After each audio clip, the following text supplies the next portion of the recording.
զգուշ մնացեք սև հովազից, մանավանդ, երբ վիրավոր է, հավատացեք, որ վրեժը նրա սաստիկ ահավոր է, դուք Սերոպին բանտարկելով ձեզ կրակն եք հաստատ գցում, հովազն ասեմ չի նվնվում, չի մլավում ու չի կծում, թետերն եկավ խոր հայացքով, ամեն ինչ լուր կշռում է ու ճիշտ պահին հարցակվելով չի կծում, այլ խժռում է, Ռուստամ, Ռաֆո, կորցրած խենթին կոտրել կուզեք զնդանելով, ցավը անգամ ընդունակ է հովազը միշտ լուր տանելով, իսկ Սերոպը հենց հովազ է,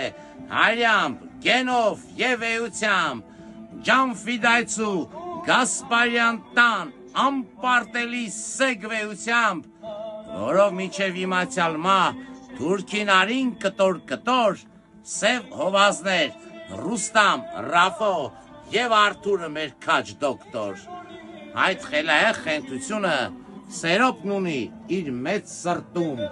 նա ով երբեք չի կոտրվում, չի նահանջում ու չի ստում, այլ ասում է ճշմարիտը մարդու աչքի մեջ նայելով, Աստծու համար և հայրենու, ինքն իրեն չխնայելով, կոտրել չկա ու չի լինի, տոհմը հսկա մեծ Գասպարյան, զիկանգուն են ահա նրանք, մեր քաջ Սերոպ և քաջ Ռոման, և սև հովազներ, սպասող ճիշտ պահին, երբ պիտ ջաղջաղթվի ներքին թշնամին, ներսից պիտ մաքրել մեծ կռվից առաջ, զնդանիշ կանի երդվյալներին քաջ, խենթ երջո, Պավլիկ վե աբարանցի, Թասիբով Արման մեր էջմիածնցի, ով պատվով պահեց նամուսը ազգի, ցույց տալով ուժը հայ զորեղ բասկի, նրանց զորու չեք բանտերով կոտրել, ախր շատ սխալ ուղի եք փնտրել, դուք իշխանատենչ թշվառ բորենիք, դուք անաղոհաց, դուք անհայրենիք,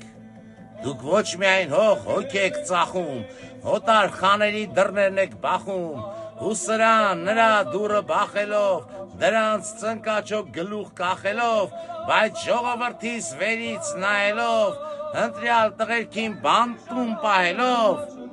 մոտեցնում եք ձեր վախճանը թշվառ, հիշեք, որքան էլ, որ լինի դժվար, սև հովազը կա ու լինի պիտի, իր անելիքն էլ հաստատ լավ գիտի, դեռ պիտի խոսքնի Սերոպը ասի,